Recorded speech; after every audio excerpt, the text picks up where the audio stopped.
छत्तीसगढ़ में जो नक्सलवाद एक कलंक की तरह था, ऐसा लगता था कि समस्या का कभी समाधान होगा कि नहीं। लेकिन जब डबल इंजन की सरकार बनी, हमारे देश के यशस्वी प्रधानमंत्री जो आज विश्व के सर्वाधिक लोकप्रिय नेता हैं श्री नरेंद्र मोदी जी, उनका आशीर्वाद मिला। हमारे केंद्रीय गृह मंत्री श्री अमित शाह जी की दृढ़ इच्छा शक्ति और हमारे प्रदेश के गृह मंत्री श्री विजय शर्मा जी का भी बहुत बड़ा योगदान, हमारे जवानों का अदम्य साहस, इस सब के कारण हम सब लोग एक असंभव सा काम को भी संभव कर पाए हैं, नक्सलवाद को समाप्त किए हैं, जिसमें बहुत बड़ा योगदान जिनका है ऐसे आदरणीय श्री विजय शर्मा जी, क्षत्रिय कुर्मी समाज की गौरव राज्यसभा में सदस्य श्रीमती लक्ष्मी वर्मा जी, इनके स्वागत में भी एक बार ताली बजाइए। समाज के गौरव हैं। आपके इस क्षेत्र के लोकप्रिय विधायक महोदया, जिन्होंने उत्कृष्ट विधायक का खिताब जीता है, जो आपके क्षेत्र की समस्या के लिए सदैव चिंता करती रहती हैं। हमारे तखतपुर के विधायक, जिनको देख के हम लोगों को भी जोश आ जाता है, आदरणीय ठाकुर धर्मजीत सिंह जी, हमारे कुर्मी समाज के प्रदेश के अध्यक्ष, ये भी बहुत एनर्जेटिक हैं। कई साल से लगे थे, कार्यक्रम में बुला रहे थे, लेकिन आज हमको सौभाग्य मिला कि उनके कार्यक्रम में आ पाए। ऐसे चंद्रभूषण वर्मा जी, अंबिका चंद्रवंशी जी, पूर्व विधायक पूर्व संसदीय सचिव पूनम चंद्राकर जी, श्रीमती ममता चंद्राकर जी, हम लोगों के वरिष्ठ चंद्रशेखर वर्मा जी, गौसे आयोग के अध्यक्ष विश्वेश्वर पटेल जी, मंच में विराजमान सभी हमारे कुर्मी समाज के महानुभावगण, हमारे नेतागण, यहाँ के कलेक्टर एसपी अधिकारीगण और इस समारोह में दूर दूर से पधारे क्षत्रिय कुर्मी समाज के सभी सज्जनवृंद, मातृशक्ति माताएं बहनें, युवा साथियों भाइयों और बहनों और मीडिया के मित्रों, मैं सबसे पहले आप सभी लोगों का हृदय से अभिनंदन करता हूं, स्वागत करता हूं और ये सौभाग्य दिलाने के लिए मैं प्रदेश अध्यक्ष चंद्रभूषण वर्मा जी और उनकी पूरी टीम को बहुत बहुत धन्यवाद देता हूं। आज इतनी बड़ी संख्या में आप सब लोगों का आशीर्वाद मिल रहा है, आप सब लोगों का दर्शन लाभ हम लोग कर पा रहे हैं और ये समाज जिसका प्राचीन काल से ही इतिहास से बहुत गौरवशाली रहा है, छत्रपति शिवाजी महाराज का ये वंशज सरदार वल्लभ भाई पटेल, जो हमारे स्वतंत्र भारत के प्रथम गृह मंत्री हुए, लौह पुरुष हुए, ऐसे सरदार पटेल जी का ये वंशज और भी कितने महापुरुष हुए हैं समाज से। तो ऐसा इस समाज का इतिहास बहुत ही गौरवशाली रहा है और आज भी ये समाज बहुत ही शिक्षित और समृद्ध और किसानी में एक नंबर। मैं आप समाज के सभी बंधुओं का बहुत बहुत अभिनंदन करता हूं, बहुत बहुत आप लोगों का स्वागत करता हूं। और क्योंकि आज मुंगेली में कई कार्यक्रम है, 4 महापुरुषों का मूर्ति का वहां पर अनावरण है, जल्दी जाना होगा, इसलिए आज मेरा बड़ा सौभाग्य कि यहाँ पर जलेश्वर महादेव का दर्शन यहाँ पर हुआ, जो जल में विद्यमान है और स्वयंभू हैं।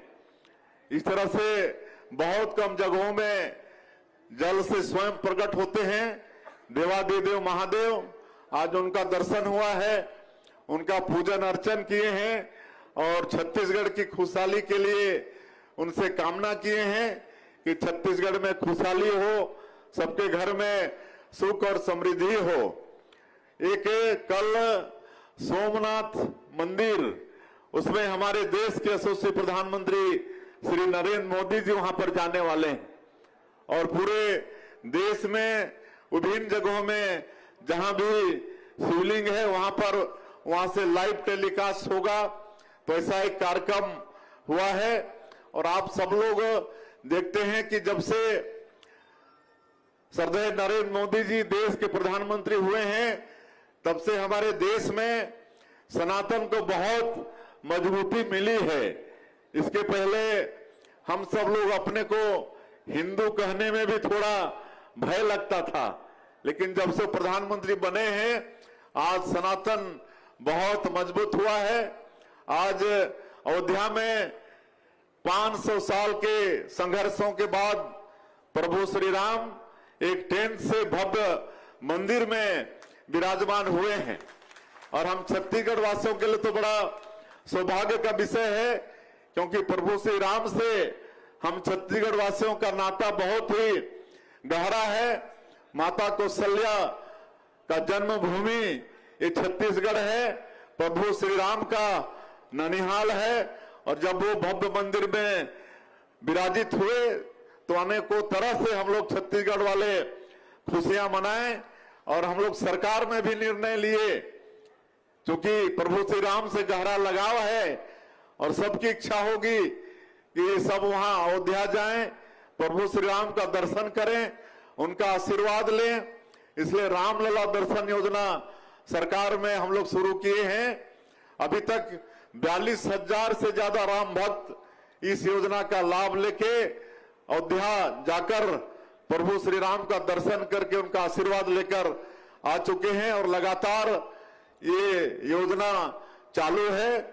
आप सभी लोगों को भी इसका लाभ लेना चाहिए। तो ये सब हम लोग छत्तीसगढ़ से कर रहे हैं। मुख्यमंत्री तीर्थ यात्रा दर्शन योजना ये भी जो बंद हो गया था बीच में, उसको शुरू किए हैं। बूढ़े बुजुर्गों की इच्छा होती है कि अंतिम समय में कोई तीर्थ व्रत कर लें, लेकिन हर परिवार में वो सक्षमता नहीं होती है। तो हम लोग पूरे देश में 19 जगह को चिन्हित किए हैं और हमारे बूढ़े बुजुर्गों को, हमारे माता पिता को वहां का तीर्थ करा रहे हैं। आज मैं सब गिनाने नहीं आया हूं, लेकिन आप लोगों के आशीर्वाद से अभी हमारी सरकार को 2.5 वर्ष पूरे हो रहे हैं और इतने कम समय में जो 2023 के विधानसभा चुनाव में जो वादा हमारी पार्टी का छत्तीसगढ़ की 3 करोड़ जनता से था, माननीय प्रधानमंत्री जी का जो वादा था, उस सबको पूरा करने का प्रयास किए हैं। चाहे वो प्रधानमंत्री आवास योजना हो, चाहे किसानों से किया गया वादा हो। आज 70 लाख माता बहनों को आर्थिक रूप से सशक्त करने के लिए 27 किस्त महतारी बंधन का दे चुके हैं। 18,000 करोड़ से ज्यादा उनके खातों में भेज चुके हैं। सिंचाई का साधन बढ़ा रहे हैं, क्योंकि छत्तीसगढ़ हमारा धान का कटोरा है।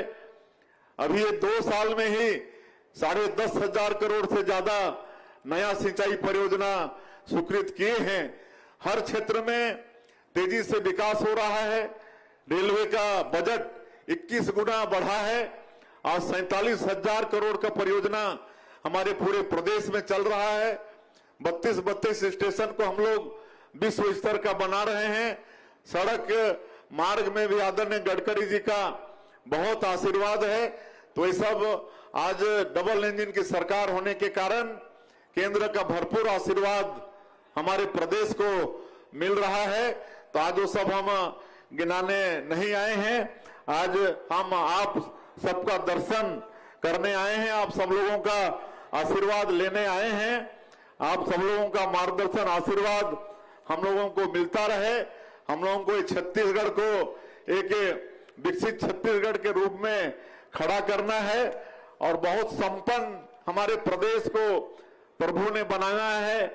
यहाँ खनिज संपदा भरपूर है, वन संपदा भरपूर है, धान का कटोरा कहलाता है। उर्वरा शक्ति से भरपूर यहाँ की मिट्टी है। यहाँ के किसान आप सब लोग बहुत अच्छे हैं। यहाँ के लोगों के लिए पूरे देश में कहा जाता है छत्तीसगढ़िया सबले बढ़िया। तो हम लोगों को जिस तरह से माननीय प्रधानमंत्री जी 2047 तक देश को विकसित भारत के रूप में खड़ा करना चाहते हैं, उसी तरह से हमारे छत्तीसगढ़ को भी 2047 तक विकसित छत्तीसगढ़ के रूप में खड़ा करना है। और इसके लिए हम लोग विजन डॉक्यूमेंट बनाए हैं और उस अनुसार सरकार काम कर रही है। तो आपके समाज का भी, क्योंकि आपका समाज भी बहुत शिक्षित, प्रबुद्ध, समृद्ध है, आप लोगों का योगदान इसमें होगा, ऐसा पूरा उम्मीद हम लोग करते हैं। और उधर से चिट्ठी आ गया है, नोटिस जल्दी जाना है, इसलिए और ज्यादा नहीं कहते हुए बहुत सारी मांगे यहाँ पर आई हैं। हमारे प्रदेश के अध्यक्ष जी ने भी मांग रखी है, माननीय हमारे गृह मंत्री भी जिला के हैं, तो उन्होंने भी यहाँ पर सिंचाई का साधन, रोड की आवश्यकता उस पर इंगित किया है। आपके क्षेत्र की विधायक वो भी ये जो जलेश्वर महादेव धाम है यहाँ पर, यहाँ का विकास हो, उसके लिए उन्होंने मांग रखा है। तो सब मांग हम लोग पूरा करेंगे, आज सब मांग को पूरा करेंगे। यहाँ पर मैं आज इस जलेश्वर महादेव परिसर, इसके पूरे विस्तार के लिए ठाकुर साहब बोल रहे थे 6-7 करोड़। आप चिंता मत करें ठाकुर साहब, अभी भोरमदेव के लिए हम लोग 148 करोड़ लाए हैं। अभी दूसरा नंबर उधर आपका चंद्रपुर का चल रहा है। निश्चित रूप से ये भी अद्भुत जलेश्वर महादेव यहाँ पर विराजित हैं, यहाँ के विकास के लिए भी काम करेंगे। लेकिन आज हम आए हैं तो 50 लाख रुपए की घोषणा करते हैं। आगे यहाँ का भी हम लोग पूरा कैसे यहाँ का सौंदर्यीकरण हो, सबका एस्टीमेट बनवा के उस पर काम करेंगे। हम लोग जो 5 शक्तिपीठ हैं उनको भी आपस में कॉरिडोर बनाकर उसका भी विकास कर रहे हैं। आपका दंतेश्वरी माता दंतेवाड़ा में है, डोंगरगढ़ में बमलेश्वरी माता है, चंद्रपुर में चंद्रहासिनी है, आपके रतनपुर में महामाया है और उधर सूरजपुर में कुदरगढ़ी है। तो सब जो शक्तिपीठ है इनको भी जोड़ने का काम कर रहे हैं। और एक यहाँ पर आने के लिए ये 2.5 किलोमीटर रोड की आवश्यकता है। ये जो आपका डोंगरिया खरकट्टा है तो इसकी भी हम घोषणा करते हैं, यहाँ पर 2.5 किलोमीटर रोड भी बनवाएंगे। और एक आदरणीय गृह मंत्री जी बोल रहे थे कि वो बांध भी टूट गया है और आजकल वाटर लेवल भी डाउन होते जा रहा है, तो पेयजल वगैरह की भी समस्या आती है। तो एक आपका सिंचाई, हाँ, ये क्षीर पानी जलाशय मध्यम परियोजना ये है। इसमें करीब 9100 हेक्टेयर में अभी सिंचाई हो रहा है, लेकिन अगर इसमें नहर विस्तारी का कार्य किया जाए तो करीब और 1100 हेक्टेयर में सिंचाई बढ़ जाएगा। और इससे सिंचाई नहीं बढ़ेगा बल्कि इस पूरे क्षेत्र का वाटर लेवल भी ठीक होगा। और जो जलेश्वर महादेव है वहां भी जल का भराव और अच्छा होगा। तो इसके लिए वैसे अभी आदरणीय डिप्टी सीएम बता रहे थे कि 50 करोड़ के करीब लागत होगा, तो जो भी लागत होगा उसकी भी हम घोषणा करते हैं। और ये समाज उत्तरोत्तर विकास करे और इसके लिए शिक्षा, ये सब में ध्यान देना बहुत जरूरी है।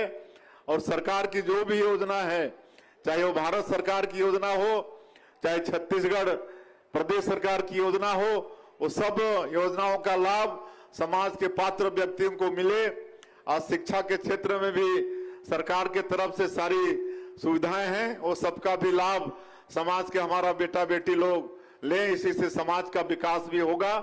और आज हमारी युवा पीढ़ी नशा पान की ओर थोड़ा बढ़ रही है, तो उसके लिए भी सरकार तो चिंता करती ही है, लेकिन समाज को भी इस पर विशेष चिंता करने की आवश्यकता है कि हमारा बच्चा कहाँ जा रहा है, किसके साथ बैठ रहा है, किसके साथ उठ रहा है, इस सब भी थोड़ा हम लोग को ख्याल करना मतलब पड़ेगा, तभी हमारा समाज विकास करेगा। और जब समाज विकास होकर शक्तिशाली होगा तभी देश भी उससे शक्तिशाली होता है। ऐसा मत समझिए कि आपका समाज में इस तरह से सम्मेलन होगा और विकसित होगा तो उससे समाज का ही भला होगा, ऐसा नहीं है। अगर कोई भी समाज संगठित होता है, मजबूत होता है, तो उससे राष्ट्र भी बलशाली होता है। तो आप राष्ट्र को भी बलशाली बनाने का काम करेंगे। मैं पूरे समाज का फिर से एक बार हृदय से अभिनंदन स्वागत करते हुए और इस सौभाग्य अवसर प्रदान करने के लिए प्रदेश के अध्यक्ष और पूरी टीम सबको कल शाम को भी आदरणीय राज्यसभा सदस्य लक्ष्मी वर्मा और पूनम बोले नहीं जाएंगे तो हम लोग धरना में ही बैठ जाएंगे, तो वैसे तो हमको आना ही था। बहुत बहुत धन्यवाद। जय हिंद, जय छत्तीसगढ़।